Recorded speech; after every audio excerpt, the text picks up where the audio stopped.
you just highlighted, by asking me rural questions, which I'm so grateful that you're doing because it sometimes just is a subject that just doesn't get talked about.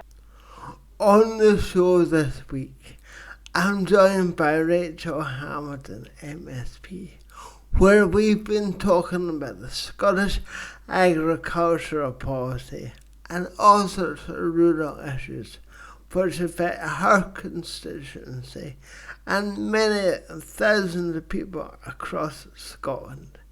Welcome to this week's edition of People and Politics.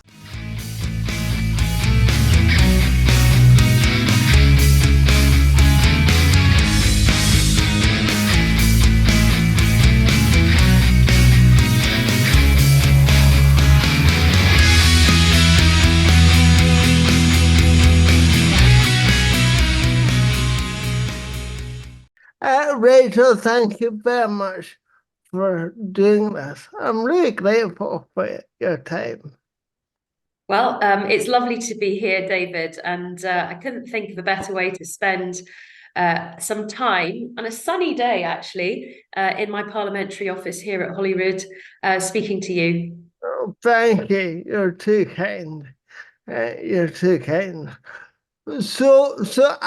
I've made a bit of a plan, and I thought if it's okay with you, I thought we'd talk about the Scottish rural agenda and talk about the agricultural bill because, of course, you're from a very rural constituency. So we'll do that, and then if we got time, I thought we'd go on to a bit of education because I know that you've spoken out quite specifically about education recently. So that was my plan. If That's that a great plan, David, because you've clearly researched the topics that are interesting me right now, not only in my constituency but across Scotland, and especially in the rural communities. So well done. Yes, yes. I think you can sit it as ethnic, Roxburgh and Berkshire. That's a beautiful corner of the world. Very rural, Yeah, very it's peaceful. stunning, absolutely stunning. And I was just actually showing uh, some visitors the map of my constituency, and I was trying to articulate to them that, although we're very close to Edinburgh in Ettrick, Wroxham, Berwickshire, or the Scottish borders, if you like, we only have little towns, little traditional market towns with low population, but we've got some beautiful coastal communities, and then we have the border that runs from the east coast right across the west coast. And what interests people the most about my constituency is its size, and it takes me a long time to cross it. So the Parliament had said to me when I joined in 2016, all those years ago now, that I was entitled to an overnight stay if I travelled from the east to the west of my constituency, which I chuckled a little bit about. Yeah. Yes, I didn't realize it's quite so big, but I'm right in saying that you stood in East Lothian once. So that's my home turf. I'm I'm a Haddingtonian. I grew up in Haddington. Oh, very upmarket, David, very Yeah, upmarket. it's beautiful. So I'm very familiar with that part of the world. And Yes. Well, part it's just an extension, David. I mean, obviously, East Lothian, the original seat of East Lothian included Berwick, East Lothian and Berwick. So there's a real affinity with my constituents and the constituents in East Lothian, because some people from Berwickshire tend to go shopping in Dunbar, and vice versa. So the same applies actually over the border in England, with the relationship with Northumberland and Northumbria. So that East Coast has a lot in common, particularly agriculture. yes, I was about to say East Lothian, like Berkshire and Northumbria, very big agricultural environments and small towns and surrounded by agriculture. So I wonder if you could start by telling us a bit more about the Scottish Agricultural Bill, because so who and when is it meant to be out? Well, I mean, this is a really big piece of legislation because, of course, it's going to replace the EU CAP funding, and it will be the framework that delivers that support to farmers and crofters across Scotland. Now, one thing that your listeners may not be aware of is that it also includes rural communities. So that is a new part of it. But if we think about rural communities, farming and crofting is very integral to the success of rural communities and the local rural economy. And it can bring, benefits of well-being, benefits of culture, benefits of jobs and livelihoods. And, it can give rural communities a really big socio-economic uplift. And I think that's important. I was a bit reticent when I saw the title, the Scottish Agricultural Bill and rural communities, but now I'm quite comfortable about it now that I've thought it through. But this bit of legislation is a framework bill. What we will see, and we have some concerns around, is delivering some of this through secondary legislation in the Parliament. I think it's important that the things that matter to farmers and crofters and rural communities is put on the face of the bill. But again, we don't want to be too prescriptive. So it's very difficult because the other thing that we need to remember that the bill is going to deliver a reduction in emissions. It's going to deliver climate change targets, the net zero targets of 2045, which the agricultural sector are expected to be part of. I mean, I think that farmers can be an integral part of delivering those goals, but we also need to remember that first and foremost, we have pockets of land that are great for food production and pockets of land in Scotland that are not so great for food production. And every place has a position within the supply chain. Yeah. And ultimately, that supply chain will provide food for the nation. And so I don't think we need to take away from that vision of ensuring that there's a proper land use strategy and that food production is at the heart of the agricultural bill is really important, because I think the other bits of the jigsaw will all come together in terms of those net zero and climate change targets, which farmers will be a solution to. The Scottish government put a lot of effort into how supportive they are of the agricultural and the fishing policy, because of the agriculture is a big part, not just in Europe, and your part of Scotland, but for the whole Scotland, it's bigger. But the farmers in Scotland seem to be getting a really, raw deal of the Scottish government right now. As to the fishery policy, no, you're absolutely right. And I was trying to ask a question today at First Minister's Questions, although the First Minister wasn't there. It was Shona Robertson, the Finance Secretary, was deputising as Deputy First Minister as well, because the First Minister wasn't well. But I wanted to ask about the budget. So we've got the budget coming up next week, and we know that the budget's going to be cut in agriculture. That's quite worrying, because the budget is set to be cut by 45 million, but also there's a certain percentage of that funding. Well, in fact, it's 28 million from the previous financial year and 31 million from the forward financial year. And that money has been deferred. Now, can you imagine how tiny the proportion of funding for rural communities and farming and crofting is as opposed to the whole of the budget. It's such a tiny amount. But when you cut funding, it's so disproportionate to the effect that it will have yeah, on jobs and livelihoods. And that's what's really worrying me in this context. Because I think we need to value the rural communities. Something like 95% of Scotland is actually rural, we've got really remote parts. When you talk about fishing, a few months ago, we saw moves to ban fishing in 50% of Scottish seas. And that would have had a devastating impact on coastal communities because there's already marine protected areas. They haven't been reviewed. We want to see the impact of the closures in terms of those protected areas before introducing highly protected marine areas.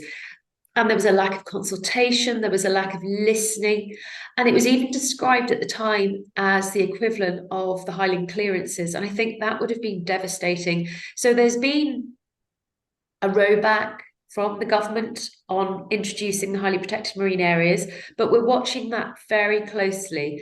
And the same could apply in terms of some of the legislation coming down the tracks that applies to country sports. So, for example, grouse shooting or predator control, whatever it might be. There is a lot of things that are coming down the track that are bringing in red tape, bureaucracy, stopping people carrying out a job that they do in order to preserve and conserve biodiversity. So I think the rural communities, they feel really sort of put upon at the moment and slightly concerned, about their futures.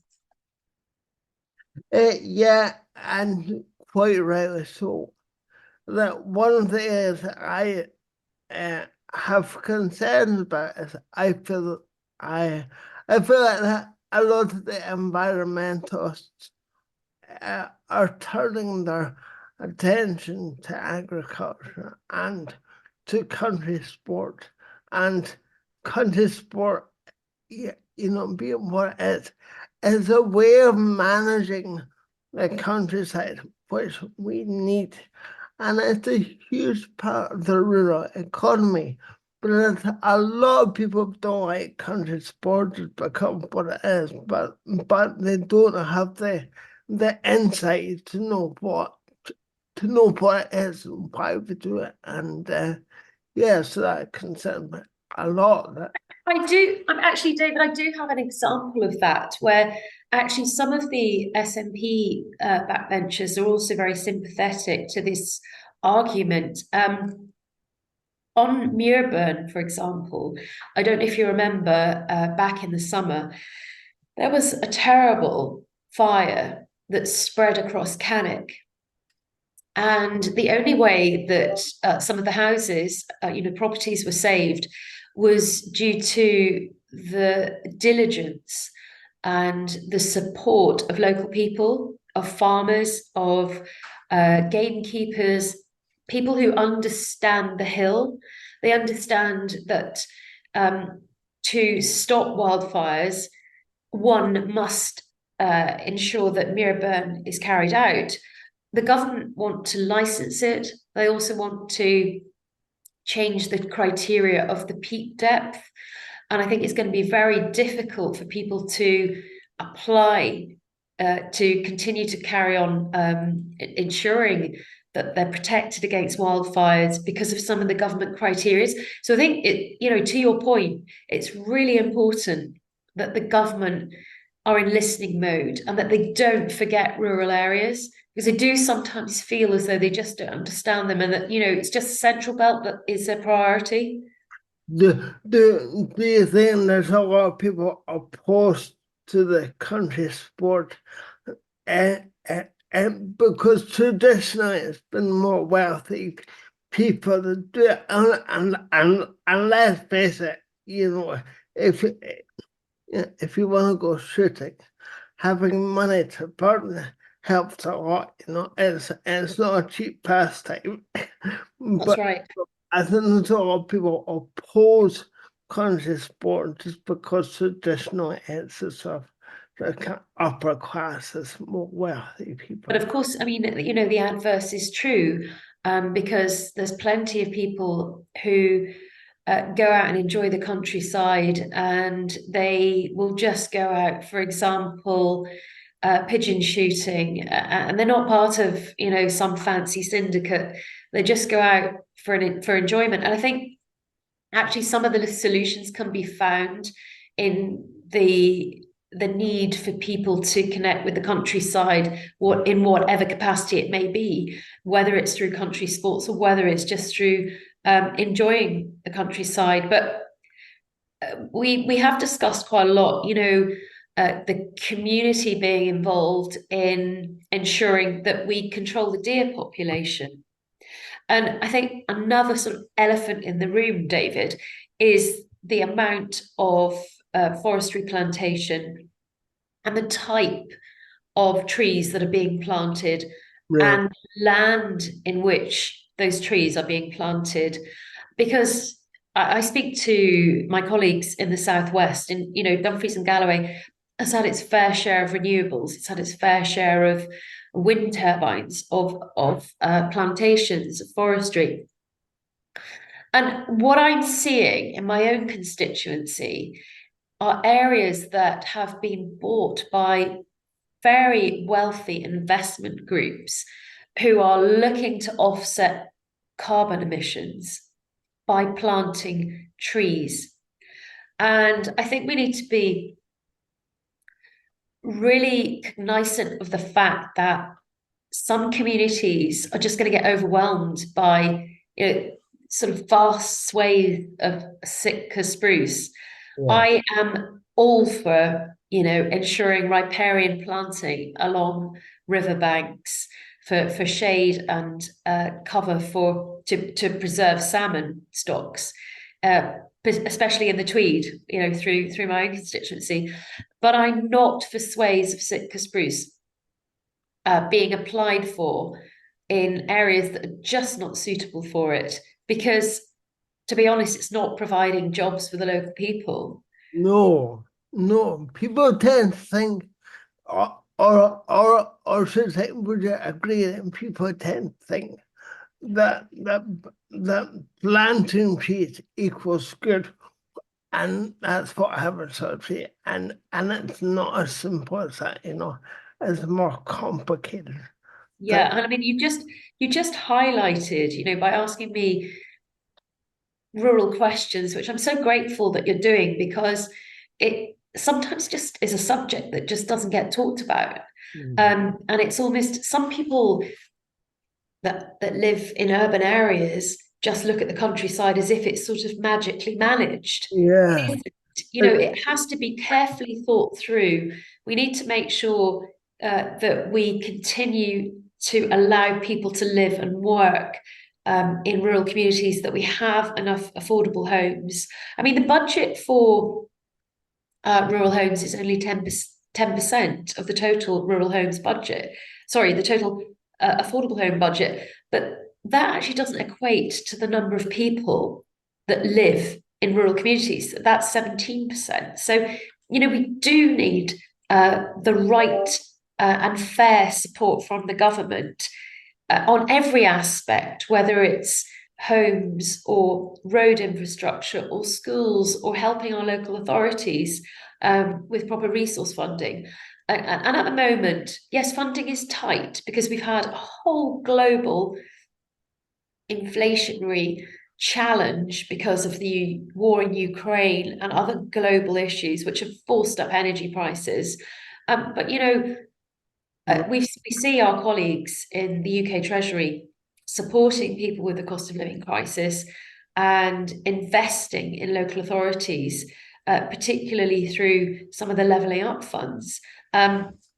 One of those areas, I just, if you might indulge me just for a second, because I've got a meeting with the Cabinet Secretary for Transport at 4 o'clock today, is to discuss the extension of the Borders Rail. So that, the Waverley line that comes down to Tweed Bank has been a fantastic asset.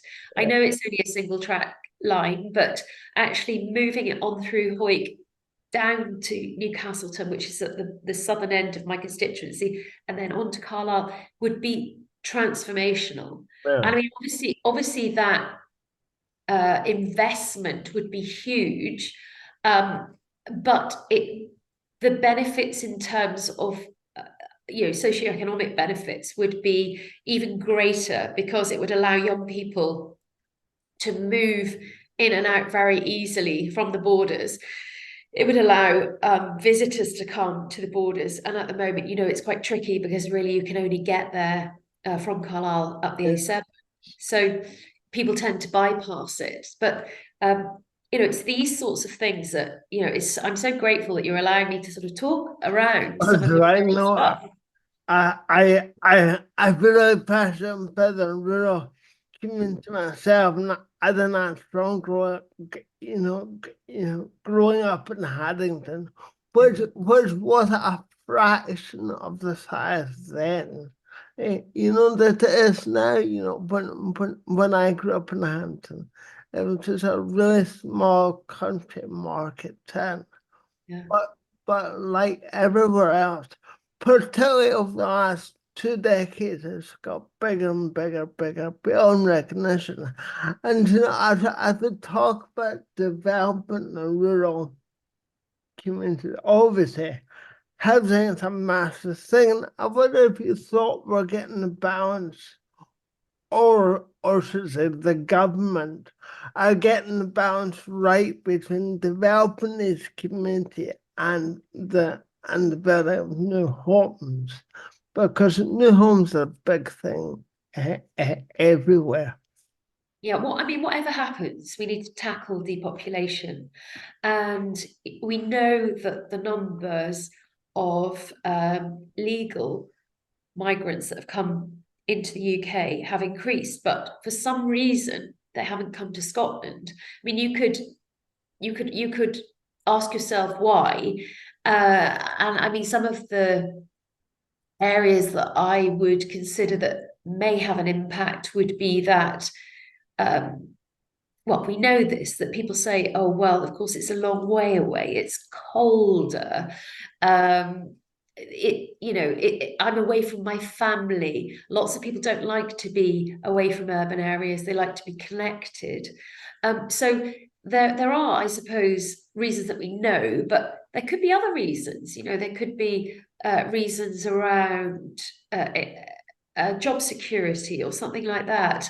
So I would like to see more people overall attracted to coming to Scotland, because I think that it would help all of the services that are currently lacking a number of people. I mean, in my own hospital, for example, we have used, in the Borders General, the trust have used, not the trust, the board have used a sort of an innovative solution to employing nurses, so recruiting more nurses. And we have a number of wonderful nurses from the Philippines.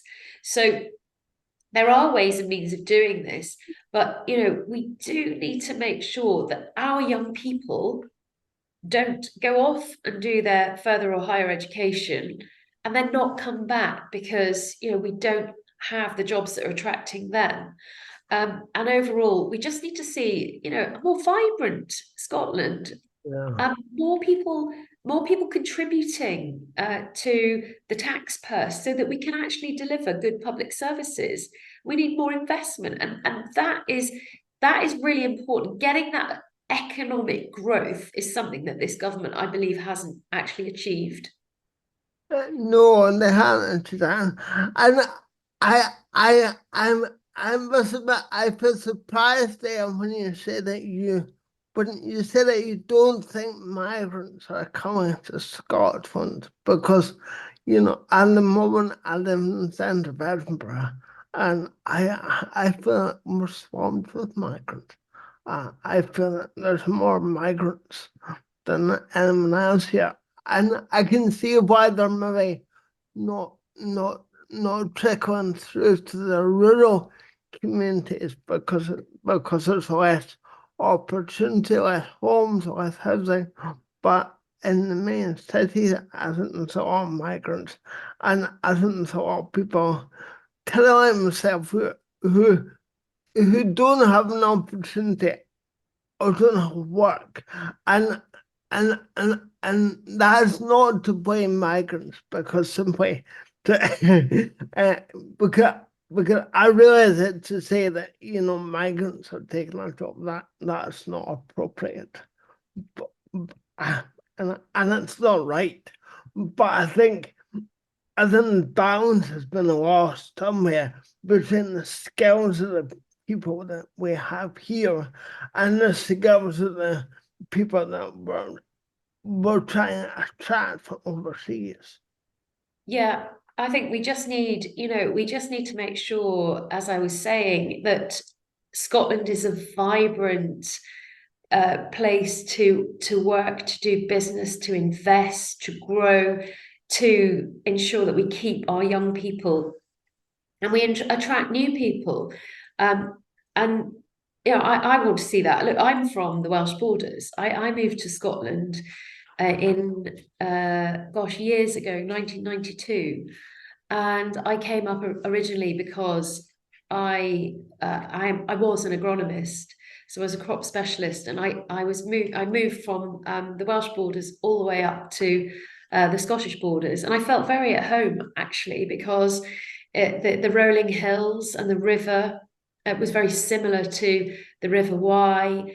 And the hills in Herefordshire and around the Welsh borders. So I suppose am one of those people who have migrated to Scotland, and I absolutely love it. I don't have any problem with the weather. I don't have any problem with living here. I miss my family, of course I do, but they come up quite a lot because they can have a nice holiday when they come to see me. But you wanted to briefly cover education, didn't you, David? I know that we've only got a little bit of time left, so I wondered if you wanted to ask me anything about education. Yeah, yeah, thank you. I did want to move on to education because I know you spoke out recently about violence in the classroom. And no, I was asking why you thought, we have the biggest attainment gap in Scotland that we've had for for a generation, and violence uh, is up, and we're very low on league tables, and I'm wondering what's led to all that.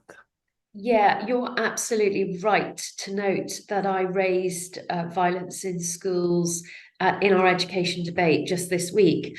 I've also raised it before, and in my own constituency, we found that sometimes the education policy is just not working for everybody. So everybody has a right to a good education in a mainstream school. However, getting it right for every child hasn't worked in all circumstances. And I think following the pandemic, where quite a number of younger children were at home, they were isolated, they weren't in a nursery setting, or they weren't with their peers in a learning, nurturing environment, some of them. And so I think obviously pandemics had quite a lot to do with some of the sadly some of the behavioral issues that are happening and we're seeing in schools. But also, we can't blame that on the academic results because we know what the PISA results have shown in terms of numeracy and literacy. Scotland used to be one of the best educational performers in the world. It was a global It, leader. it was the envy of the world. It was. The I do remember Scottish, that. Do you the know, even Scottish when educated, and they've run it into the ground, and it's so sad. But something else I wanted to ask you about is what do you thought, you know, mm, whether the attainment and poverty are linked, and I'm sure you'd agree that they are linked, and children in more poverty don't take us out. And, over the last 13 years, child poverty has gone up without any shadow of doubt. Due to austerity, due to cuts. I wonder if you thought that that was a reason why our attainment's gone down. Yeah, I don't think it's linked as it used to be so closely to, deprived communities, because it is happening now in what one might consider quite a middle class situation, or a middle class primary school or state school. We've got really good schools in the borders, really good teachers. I think a lot of the teaching profession are, quite frankly, a little bit fed up with the whole situation. The curriculum for excellence has not been a success and needs to be, reviewed or scrapped, or something needs to be done about that, because it just clearly hasn't worked in terms of the academic performance or narrowing that attainment gap. So I think there's a whole host of reasons for this, David. But one of the key reasons is that we just need to get back on track with ensuring that families can be supported, people can get a good roof over their head, Yeah. people can perhaps be supported to get back into the workplace. We just could do with just a little bit more nurturing around this whole sort of idea of making sure that people are fed well, they're warm, they have a roof over their head, that they get support if they need it, if they're from a vulnerable background. And then the children, if they have children, can ultimately be supported as well Yeah. by actually learning in a, or having a cultural sort of environment that is going to stimulate that. I'm coughing just so excuse me. And no, that's all. I talked about. I think you're right. It's important to provide children with the optimal environment above which, uh, in which to learn. But I think, over the last, say 10, 13 years worth of government, things like breakfast clubs have dried up. Things like after school activity is dried up. Thing, you, Yeah. pub, You're right. I mean, look, poverty we is on the rise. More and more people are using that, and also the energy prices have yeah, spiraled, and yeah. and and I think child poverty is a symptom of a much more complicated scene. Yeah, and I don't think that, starving local authorities of funding is going to help, No, because the local authorities are actually, the delivery partner for a lot of this really essential public service cash. And it's, things like libraries or swimming pools or after school clubs, or lunch clubs during the summer holidays, these sorts of things. That it's really important. We would look at a different style of funding for local authorities as a percentage of the entire budget, so that they were guaranteed that they knew, that they were going to get a certain percentage of it, because actually it's incredible how much they are tasked to deliver in terms of, societal benefits, and economic benefits, because the education part of it comes from, the local authority. Of course, the Scottish government is creating the policy around how that is taken forward, but and sometimes, that it's not the local authorities that are actually to blame in this situation. It is actually the Scottish government. It's the Scottish government who are making the rules, and sometimes they just need to look at themselves and think, well, why are they not working? You know, we've been in the government now, not we, I'm talking the royal we, but the Yeah. SNP have been in government now for, well, nearly 16 years. And clearly they've had a lot of education ministers, and it's a lot of the stuff that they've been doing just isn't working. No, it's